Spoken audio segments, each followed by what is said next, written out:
बुद्ध अपने शिष्यों के साथ कहीं जा रहे थे। रास्ते में उन्होंने को वृद्ध व्यक्ति को देखा।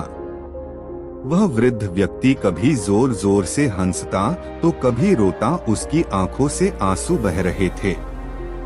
वह पागल सा प्रतीत हो रहा था। बुद्ध उस व्यक्ति के पास पहुंचे। वह वृद्ध व्यक्ति बुद्धा को देखते ही उनके चरणों में गिर गया और बोला, आपकी सभी कही बातें सत्य है। मैं ही उन्हें नहीं समझ पाया था। मैं अब तक आपका विरोध कर रहा था, लेकिन आज मैंने जाना कि आप जो कहते हैं बिल्कुल सत्य होता है। बुद्ध ने उस वृद्ध व्यक्ति के आंसू पोंछे अपनी झोली से भोजन निकाल कर दिया। वह वृद्ध व्यक्ति बहुत भूखा था। उसने भोजन लिया, भोजन खाने लगा।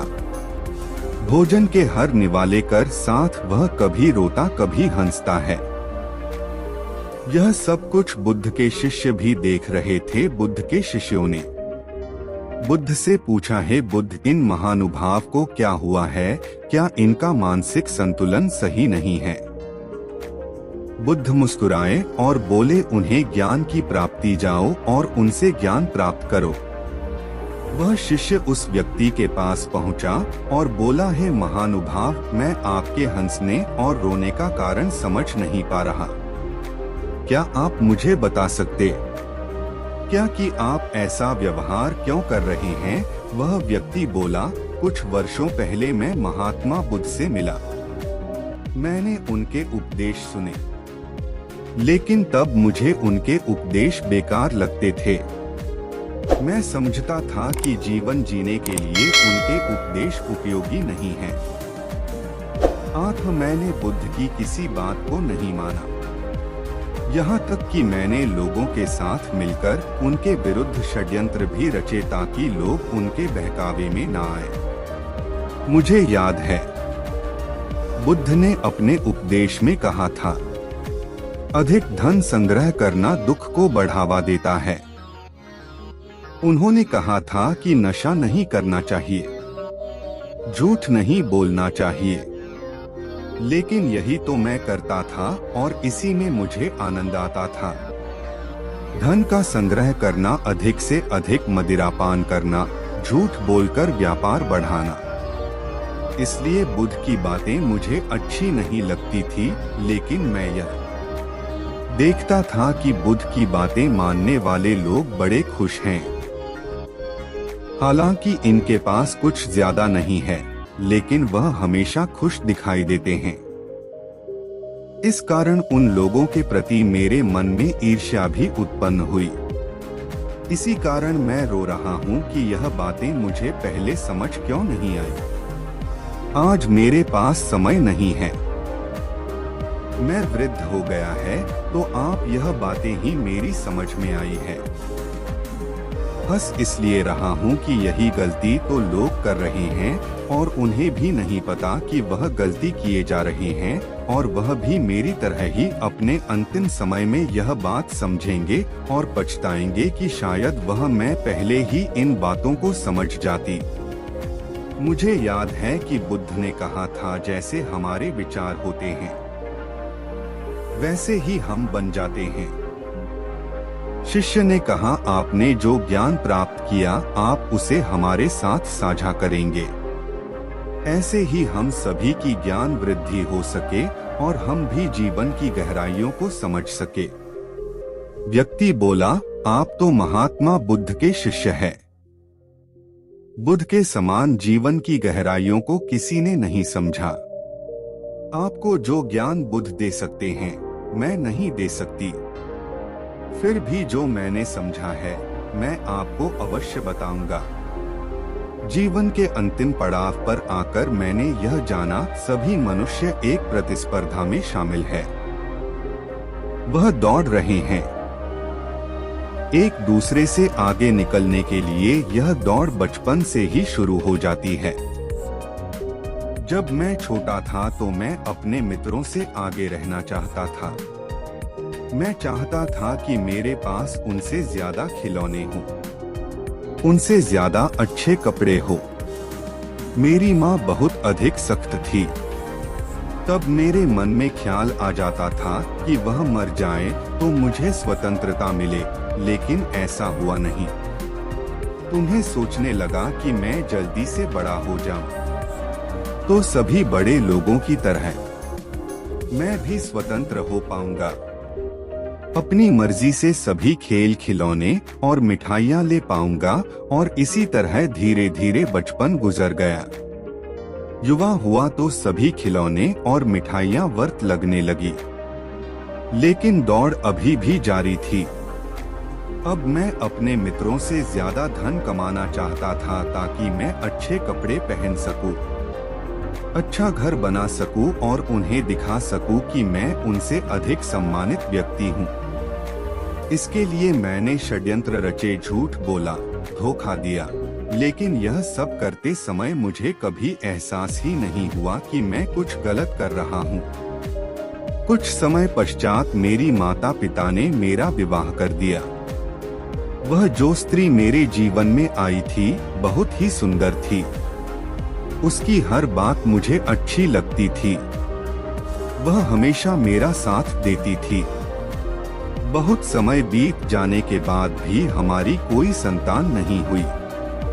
मैं हमेशा चिंतित रहता था कि मेरी कोई संतान नहीं है तो मेरी बुढ़ापे की लाठी कौन बनेगा। जब मैं अपने मित्रों के घर में उनके बच्चों को खेलते देखता तो मुझे उनसे जलन होती, ईर्ष्या होती और मैं सोचता एक आज मेरे घर में भी कोई बच्चा होता। लेकिन जल्द ही वह समय भी आ गया।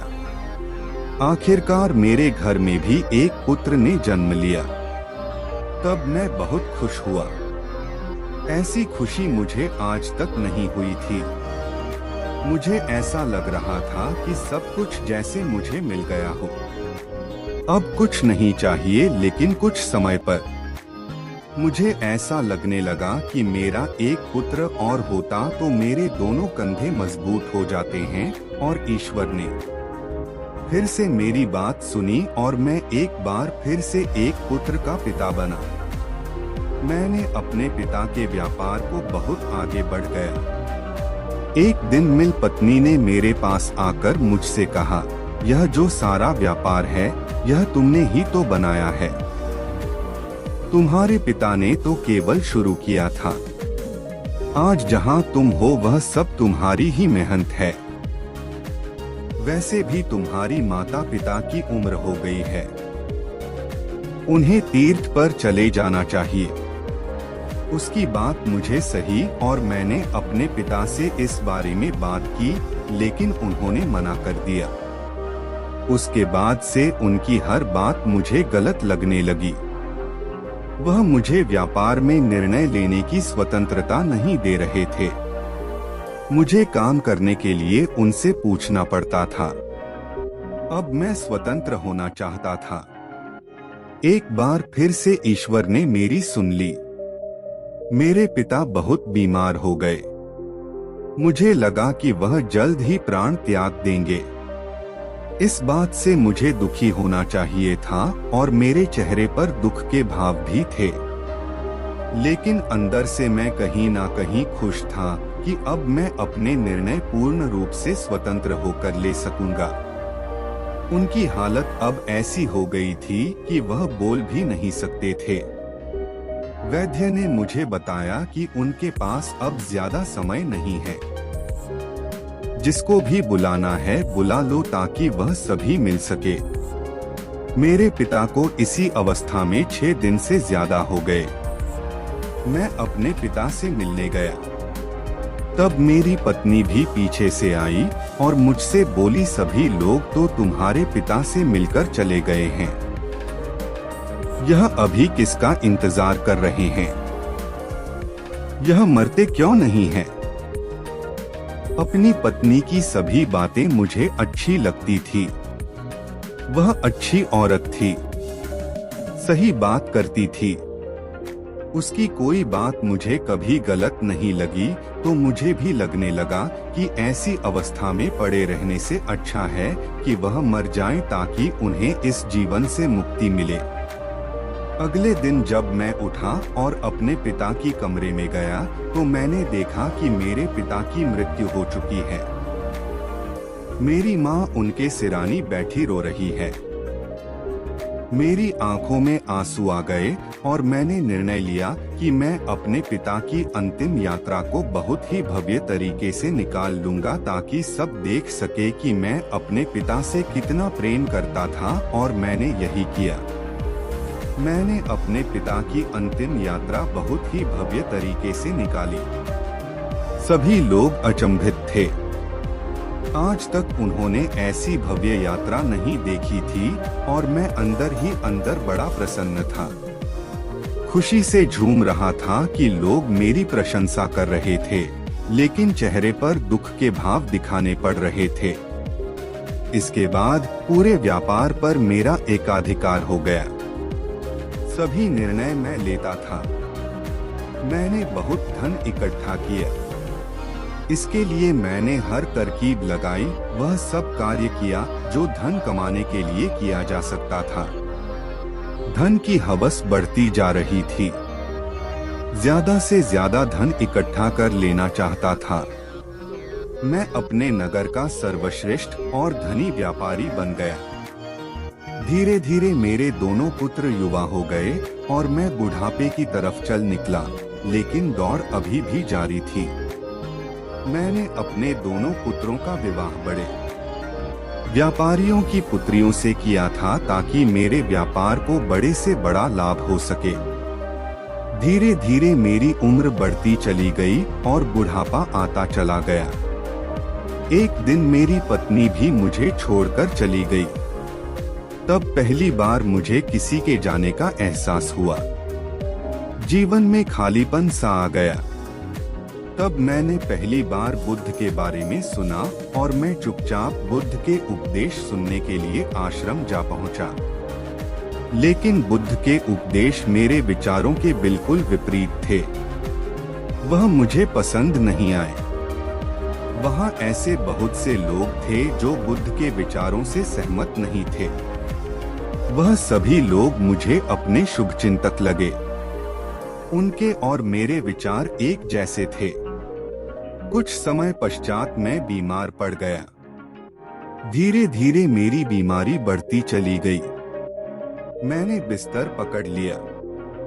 अपना इलाज में मैंने बड़े से बड़े वैद्य को लगाया, लेकिन कोई फायदा नहीं हुआ। और एक दिन मेरा बड़ा पुत्र मेरे पास आया और मुझसे बोला, पिताजी, आपसे व्यापार अब संभल नहीं रहा।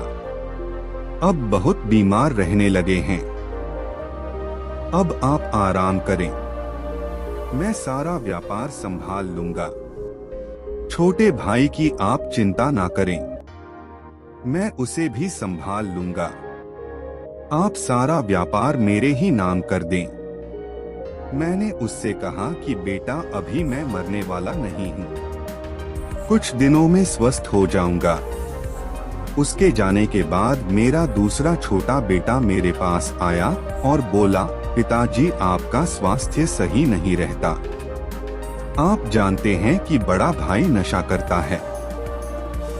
वह व्यापार ठीक से नहीं चला सकते। आप पूरा व्यापार मेरे हाथ में दे दे। इसे मैं आपकी तरह ही आगे ले जाऊंगा। मैंने अपने पुत्र से कहा, पुत्र, मैं अभी मरने वाला नहीं हूँ, केवल बीमार हूँ।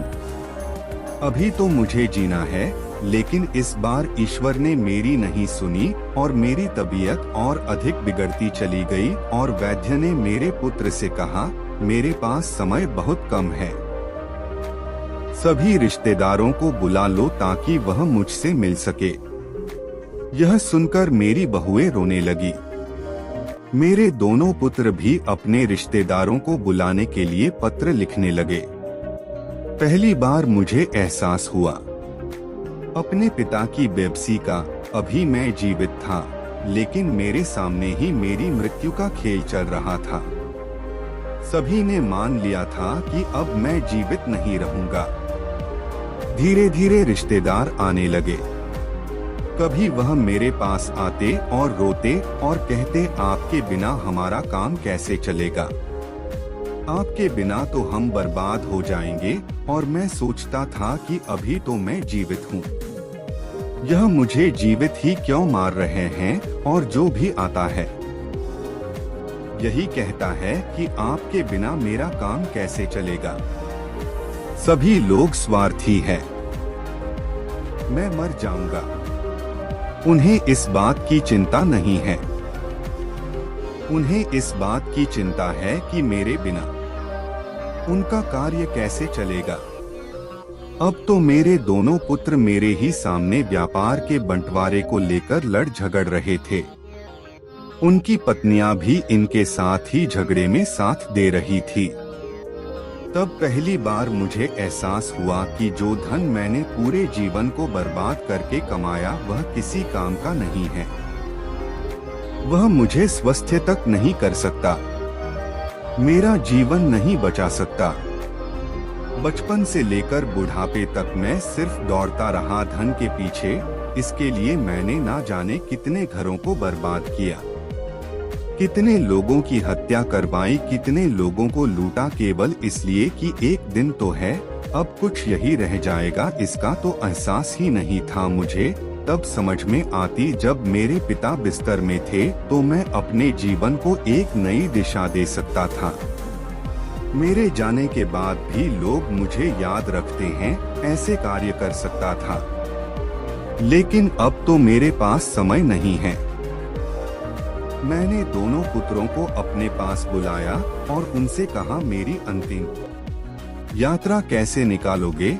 मेरे बड़े पुत्र ने कहा, पिताजी आप सारा व्यापार मेरे नाम कर दें तो मैं आपकी अंतिम यात्रा सबसे अधिक भव्य तरीके से निकाल लूंगा, ताकि लोग देख सके कि आप इस नगर के सर्वश्रेष्ठ व्यापारी हैं। तब छोटे पुत्र ने कहा, पिताजी आप मुझ पर भरोसा करें। आपकी अंतिम यात्रा में ऐसे निकालूंगा कि यह पूरी दुनिया बड़े से बड़े राजा देखकर क्यों चौंक जाएंगे और आपको सदियों तक याद रखेंगे। और यह कहकर दोनों भाई आपस में फिर से लड़ने लगे। मैं चारों ओर देखता रहा, यह सब मैंने बनाया और अब छूटता है। सब कुछ जो मेरा था मेरा ना रहा। कई लोगों को मरते देखा, अपने पिता को, अपनी माता को, अपनी पत्नी को, अपने मित्रों को, सब वही शमशान जाते हैं और खत्म हो जाते हैं। सबके साथ मैं गया, लेकिन कभी ख्याल ही नहीं आया कि कोई मुझे भी यही लेकर आएगा। अभी तक लगता था कि मैंने पूरा जीवन बहुत कामयाबी से गुजारा है, लेकिन अब लगता है कि मैंने तो जीवन की शुरुआत ही नहीं की, पता नहीं किस चीज में उलझ गया। बचपन से उलझा तो बुढ़ापे तक उलझा ही रहा। अब आखिरी समय पर कुछ समझ में आया, लेकिन अब समय नहीं है। यह कहकर वह बुजुर्ग चुप हो गया और महात्मा बुद्ध के पास आकर बोला है कि महात्मा बुद्ध, मैंने तो अपना पूरा जीवन बर्बाद कर दिया।